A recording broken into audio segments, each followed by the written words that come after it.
I have breaking news. No, just shut up. It's not what you're talking about, and let the adults speak here. Breaking news. Za'Darius Smith's an Eagle.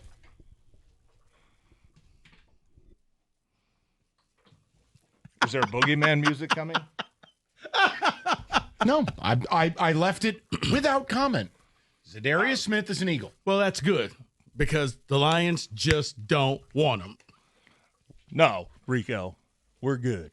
We're good. We've got Davenport. So stop it. Wait, so Can you is stop Cash with was it Cash Doll? Well, Is she going with him? You no informed idea. me what a cash doll is. Yeah. This is new for me. 1 year deal. I didn't know what the hell he was talking about. Like something you can go buy. Wait. I don't know if it was a new restaurant in Detroit or what it was. Come on down to Cash Doll Friday nights. Wait a minute. I had no idea. So I thought that he was going to be back here week 2 or week 3. No, because they were circumventing the cap to save some money. I'm just going to say this. Here's the deal. The Lions may or may not need any of what happened. They may have everything they need to win a Super Bowl. Can we just, from an optics standpoint, and I want TJ's opinion because obviously he only joins us on Friday. TJ, I had said yesterday, look, I'm not mad about the Parsons thing. I don't get mad at every player. I am jealous of how the Eagles do business. I think Howie Roseman's a bit of a serial killer. When the Packers get Parsons and now the Eagles get Za'Darius and you're told we're good, we have Marcus Davenport. What is your view of it? I mean, Tej, you've been in the building, you played here, you do the broadcast. TJ, they have put so much faith in a player that has never shown an ability to stay healthy. Is it wrong that on the outside we look at this and go, what are they doing? No, I think that's fair. Okay. From the outside perspective of saying, like, we kind of know what we know. Like, the guy, yeah, he can be a really good player, but he just hasn't shown the ability to stay available, right? I mean, that's not a negative way to put it. He's just been hurt. Like, it happens to players.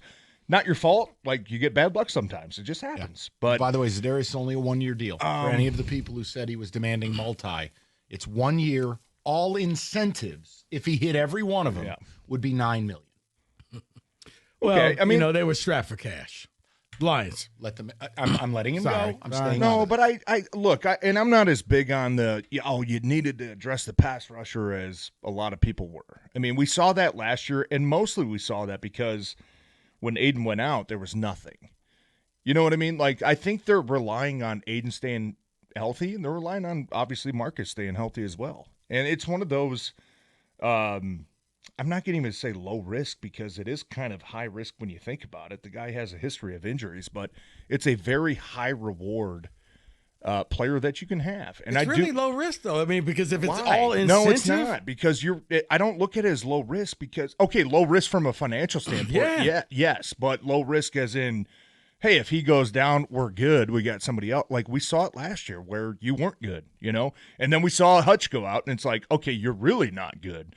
And even when you brought Za'Darius in, it was still like, okay, it's better, but I wouldn't say good. You know what I mean? So that's why I look at it as it's still a high risk, high reward type deal where you're relying on Marcus Davenport to go out there and be healthy.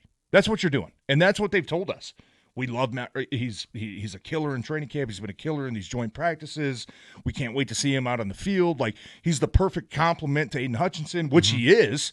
But the question, and look, that's never going to go away, is can he stay healthy? Now, if he does stay healthy, yes. Do I think that Brad Holmes can come out and I don't like the receipt thing that you did a couple of years ago. That's lame. But now, well, you have to win the Super Bowl to be able to Thank do that, you. right? Yes. Like, you have to win the whole thing. You have to be able to do that.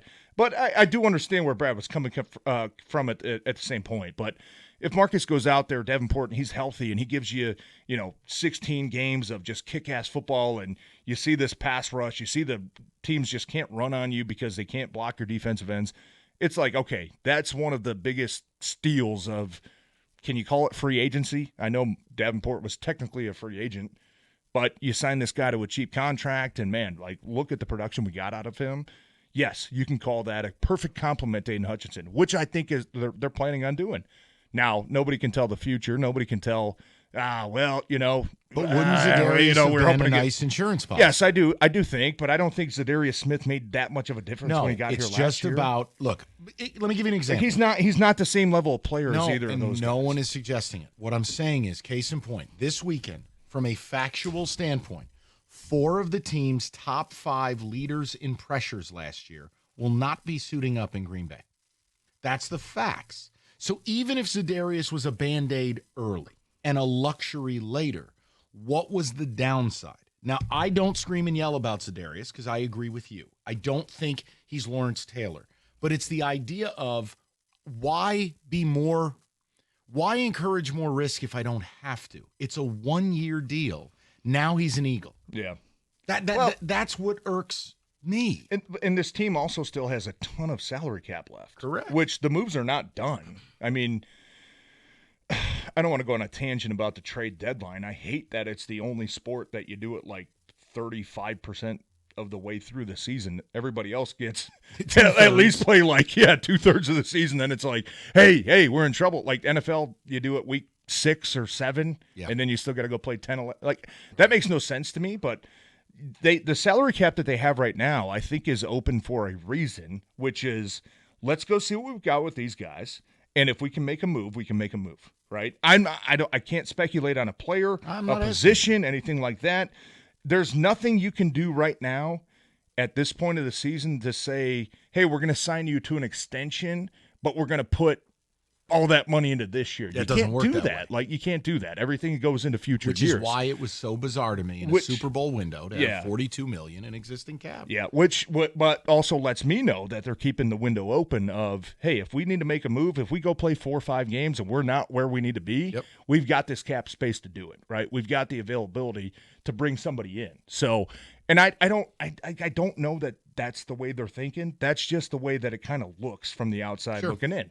You're not going to go. There's not many free agents you're going to go sign that are going to eat up a ton of that salary cap, right? Exactly. But if you make a trade for a guy that's on a 1-year deal, like and Trey Hendrickson, man, he's got a huge. I'm not going to throw any Max names. Crosby. I mean, you never know. No, I mean, but hey, look, Trey's on a 1-year deal. which also, and I don't mean to switch topics, but I was more shocked that Micah got traded because how many of the last couple of years did we hear about?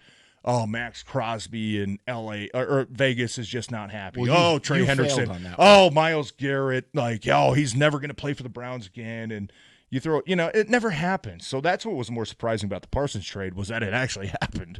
Right. But no, I think Brad's keeping options open. I think he likes to have options. And even when it came down to last week, keeping 52 guys instead of 53, we want to keep our options open. We want to be able to go get a player or two if we need to, move some pieces around, and build the best team we can. So I'm not upset that they didn't. Neither am I, but I want to say something on behalf of some fans. Just hear me when I say this, because nothing you said is wrong. Are you a better team Sunday with Za'Darius Smith or without? Because who are you replacing him with? No one. That's the point. No, but I'm saying right now you got to get rid of somebody. I don't care. Get rid of some guy who's going to be working at Dollar Tree next week. Whoever took that final spot. I mean, if you're going to for the long. Well, listen, Johnny Ukukwu or whatever his name is. That's a wild question. I mean, you have to go over the course of a year. Like, I know. I think you're better with Za'Darius Smith playing 20 snaps as opposed to a 9th offensive lineman that's not going to play at all? Like, of course you are. So my point is, without Pascal for a month, Onzarique's gone for the year. Aleem is gone probably for 2 months. He could have played a really nice front-end role for a low cost. I get that. But if you're going to throw $9 million, $10 million at the guy, like, does that limit you in some decisions you can make in a month from now when it comes to trades? No, because there's so much cap space, TJ. You know that. Okay, no, I know you do. You're telling me that, like, Myles Garrett's descending from the clouds for $55 million. I guess who are you going to go after to eat up the remainder? Hendrickson would be the biggest price I'm not guy. I'm not trying to carry water for the organization. No one said I'm just saying, like, I'm just looking at all options. Like, hey, if we bring this guy in, but Hutchinson and Davenport stay healthy and they're playing 90% of the snaps and Za'Darius giving you 10% of the snaps, is that worth the $10 million we just paid him as opposed to making a bigger move that we can go get a guy? Like, I don't know the answer to that question. The way I look at it is yes, because you can rotate guys in, you can keep them fresh for the postseason. I just think it's leverage with Davenport. Yeah. You can keep him healthy. You can limit what. I understand that. I understand that again, side of it. I'm not angry. I do. I think the thing that bothers me is the two teams. if I asked you right now, who are the two main competitors to you in the NFC, I think Eagles and Packers would be a reasonable answer, right? The Packers went and got Parsons. The Eagles on a lark add Za'Darius Smith. They tried to get Parsons. So let me ask you a question. Sure. If the Lions were to add Za'Darius Smith this week instead of the Eagles, would that change your perspective on the outlook of the season for the Lions? I'd feel better based on I'm very scared about depending on. I like Davenport for the price. Agree with everything you said. I like having him here. But the idea that I need 50 snaps a week from a guy who's missed over half of his career games, has played 3 games in 2 years, I just wanted a little insurance. And I know you love Almondine McQuaid, whatever his name is. Bahaman. Your guy. The point is, it's just, look, TJ, I think they're an 11-win team. If you're asking me, Za'Darius is here, do I upgrade him to 12 or 13? No. Fair point. I just wanted the insurance. Because I've never seen a Super Bowl caliber team enter a season with $42 million cap space. Never seen it. And I don't know what they're going to do with it. Which is why I said I can't. All right, Trey Anderson. I can only speculate. No, I'm not. But I can only speculate that Crosby last year, and you failed. You go through 4 or 5 games, and it's like, man, hey, pass rush isn't there, but the offense looks great. We're close. Do what the Packers did. Go get somebody, right? I like it. Maybe that's why you're keeping your options and we will open. table the discussion. But Za'Darius is an Eagle, so if people want to freak out, let them. I'm not. But it's not a great look when the other 2 teams that are all in to win are doing some things, and we're told we're good. Davenport. Yeah. That's well, by the way, Kenny, I paid for 4 of these, so we're good for the day. Okay. All right. Let me take care of Buddy. this. Jesus.